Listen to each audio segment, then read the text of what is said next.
Welcome back to our Jeskas creative channel. అందరికీ నమస్కారం.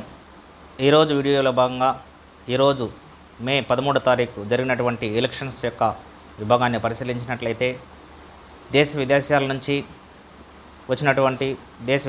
నుంచి ఎంతో ఆతృతతోటి ఎంతో చైతన్యంతో తప్పనిసరిగా ఓటు వేయాలనేటువంటి సంకల్పంతో వచ్చినటువంటి ప్రజలకు ఓటర్స్కు ముందుగా ధన్యవాదాలు. ఎందుకంటే వారి యొక్క సంకల్పము వారి యొక్క ఇన్స్పిరేషను తప్పనిసరిగా దేశానికి కావాలి. అటువంటి చైతన్యంతో అద్భుతమైనటువంటి అత్యధిక పర్సంటేజ్ నమోదు కావడం కోసం ఆంధ్ర ప్రజలు రికార్డు క్రియేట్ చేశారు.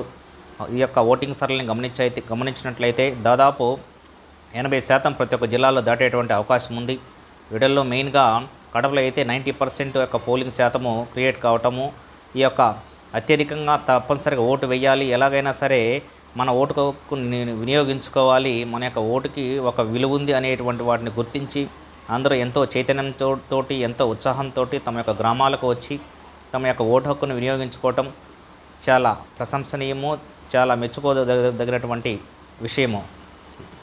ఈ యొక్క చైతన్యం వెనుక ఉన్నటువంటి అంతర్యము మనం గమనించుకున్నట్లయితే ఎలాగైనా సరే ప్రస్తుతం ఉన్నటువంటి ఎగ్జిస్టింగ్ పార్టీ కానీ వాళ్ళు కోరుకున్నటువంటి భారీ మార్పుకు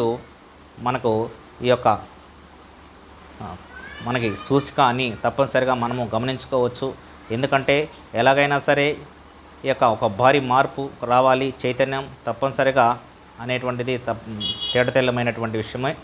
తర్వాత వచ్చేసి ఈ యొక్క ఓటింగ్ సరళి విధానాన్ని పరిశీలించినట్లయితే కొన్ని చోట్ల కొన్ని డిస్టర్బెన్స్లు అయ్యాయి. అయినా సరే ఈ యొక్క ఓటింగ్ భారీగా పెరుగుతుంది.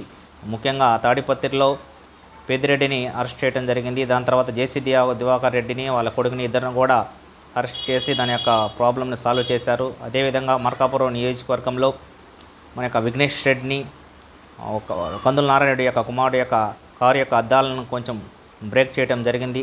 తర్వాత వచ్చేసి తెనాలిలో ఎమ్మెల్యే పోలింగ్ బూత్లో తమ యొక్క అనుచరులతో గ్రూపుగా రావటం వల్ల ఒక ఓటరుడు అడిగినందుకు అతని మీద చేయి చేసుకోవడం జరిగింది. తర్వాత దానికి కూడా కొంత డిస్టర్బెన్స్ జరిగింది. ఏదైనా సరే ఆంధ్రప్రదేశ్ రాష్ట్రంలో కొన్ని చెదురుమదురు సంఘటనలు తప్పితే ఓటింగ్ మట్టుకు ఎక్కడ ఆగలేదు. 80% పైనే ఈ యొక్క ఓటింగ్ నమోదైనటువంటి సమాచారము. అదేవిధంగా ఈ ఓటింగు అత్యధికంగా నమోదు కావడానికి కారణము అనేటువంటిది గమనించుకున్నట్లయితే తప్పనిసరిగా ఈ యొక్క సంకేతం మంచి సంకేతమే.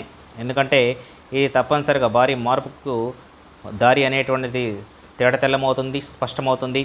ఈ యొక్క 5 గంటల వరకు జరిగినటువంటి పోలింగ్ యొక్క సరళిని ఒకసారి గమనించినట్లయితే పశ్చిమ గోదావరి 68.98%, కడప 90%, ఏలూరు 71.10%, గుంటూరు 65.58%, కాకినాడ 65.01%, కృష్ణా 73.53%, కర్నూలు 64.55%, నంద్యాల 71.43%, ఎన్టీఆర్ 67.44%, పల్నాడు 69.10%, పార్వతీపురం మన్యం 61.18%, ప్రకాశం 71%, నెల్లూరు 69.95%, సత్యసాయి 67.16%, శ్రీకాకుళం 67.48%, తిరుపతి 65.88%, విశాఖ 57.42%, విజయనగరం 68.16%, నెల్లూరు సీతారామరాజు డిస్టిక్ 55.17%, అనకాపల్లి 65.97%, అనంతపురం 68.04%, అన్నమయ్య 67.63%, బాపట్ల 72.14%, చిత్తూరు 74.6%, కోనసీమ 73.55%, తూర్పుగోదావరి 63.93%. ఈ పర్సంటేజ్లు మొత్తం చూసినట్లయితే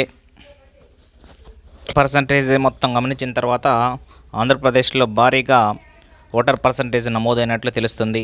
ఈ యొక్క భారీ మార్పు మరియు ఈ యొక్క ప్రజల్లో వచ్చినటువంటి చైతన్యము దేనికి దారితీస్తుందో భవిష్యత్తులో వచ్చేటువంటి ఎగ్జిట్స్ పోల్స్లో కానీ జూన్ 4వ తారీఖు వచ్చేటువంటి రిజల్ట్లో కానీ చూద్దాము. Until then thank you very much.